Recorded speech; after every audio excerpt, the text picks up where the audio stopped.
How do you improve a bad scene? Okay, hang on, because in this video, I don't want to look at a terrible scene. We can all look and laugh at something that turned out a mess, but no one is going to become a great filmmaker by making something that's just better than a mess. To be any use as filmmakers, we have to be able to take good and make it great. Video essays generally talk about scenes because they're either really good or really bad. I want to talk about this scene because it's neither of those. This is a perfectly okay scene. It's fine, but that's the problem. It's just okay.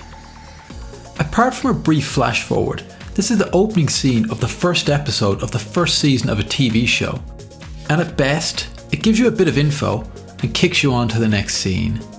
So let's have a look at this scene and see why it's underwhelming, and have a look at some options for making it more engaging. I can't play the whole scene or this video won't stay up long. If you want to watch it, it's on both Netflix and Amazon between these times. But here's a quick overview. After a brief flash forward, we come in on some establishing shots of the area.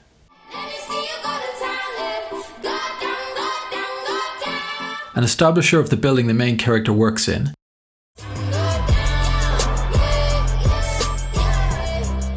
Then we meet our main character, Deborah.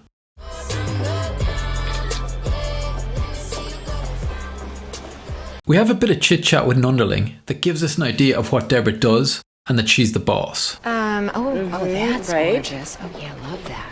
But for what? For the helpers? Yeah. Oh, because that won't work for them. They want that restoration. Another interaction with an employee. Hey, we are loaded and locked. I'm headed over. You coming with me? Yeah. We then get a dialogue exchange that tells us Deborah is going on a date tonight. What's tonight? I feel left out. Oh, she has a date with a guy. Oh, the one potential, right? The one with no pictures of him with fish, and he can spell.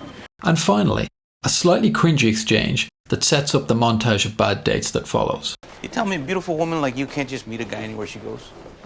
Oh, Palmer, you're so sweet. Now, as I said, all this is done professionally. The blocking keeps everything moving and the exposition comes out through the dialogue. The people who made this know what they're doing. This isn't a disaster. But this is the opening scene of the opening episode of a fairly high profile series. I was expecting more. I wanted this to be the next thing I stay up too late to watch the next episode of. So what's the problem? What is it about this scene that means it can't touch the great opening scenes of great TV series? Well, it's just a bit boring. There are a million ways to do a scene. Nothing is 100% right or 100% wrong. But let's look at a few reasons this one didn't blow anyone's mind. For one, there's nothing going on under the surface. Subtext. Some sort of conflict between what someone is saying and what they actually mean is a lot more engaging. You have my attention, detective. My complete, undivided attention. And actually, they do this really well in the next scene, when Deborah's daughter meets her mother's date. Deborah said she lives with her daughter, Veronica. Is that you? My mom said the guy she's going out with tonight is a doctor. Is that you? And this doesn't have to only be done in dialogue. There's a brilliant example of this in the opening scene of The Sinner. This scene is brilliant in using shots and blocking to build up a sense that something more is happening than what the characters are saying.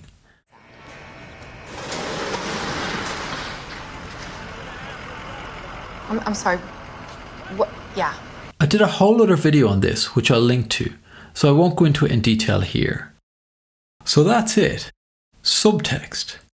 Every great scene needs subtext. Or does it? So, who shot Snot? I ain't going to no court.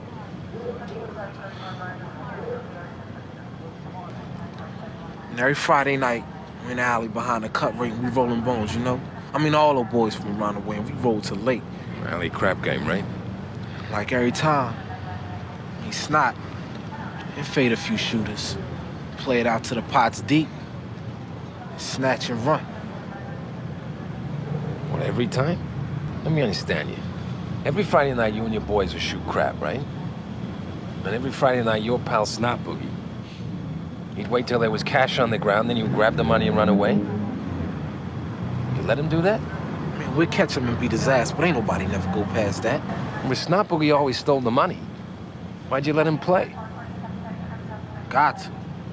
This America, man.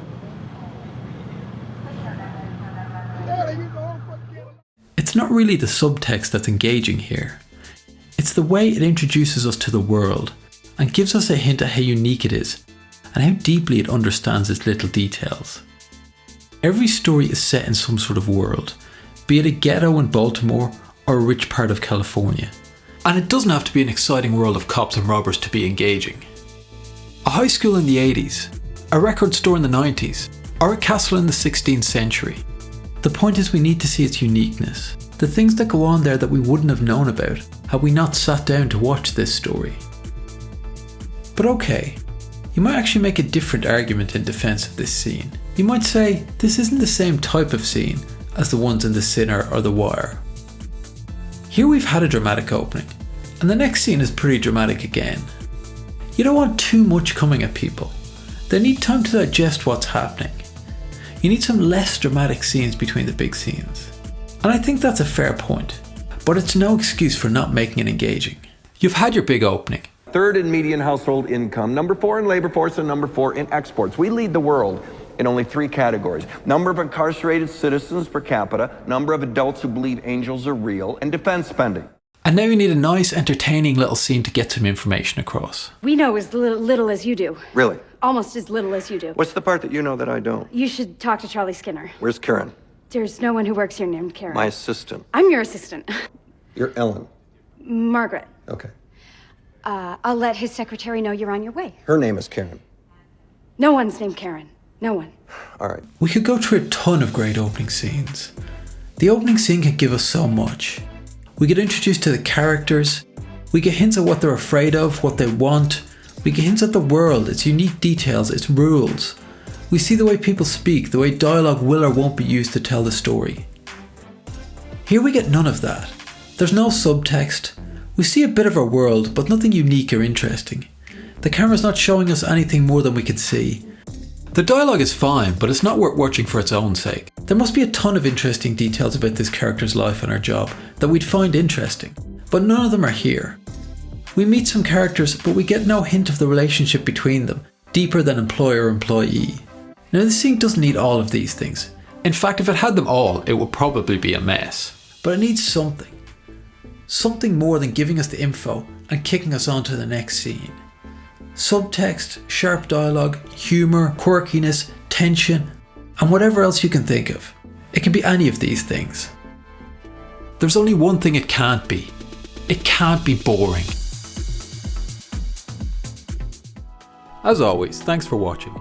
If you're interested in how images tell stories, I talk about that over on Instagram. And if you'd like to help supply me with the caffeine and booze I use to get through the embarrassingly long hours it takes to make a video, you can support the channel on Buy Me a Coffee or on the crypto wallet below.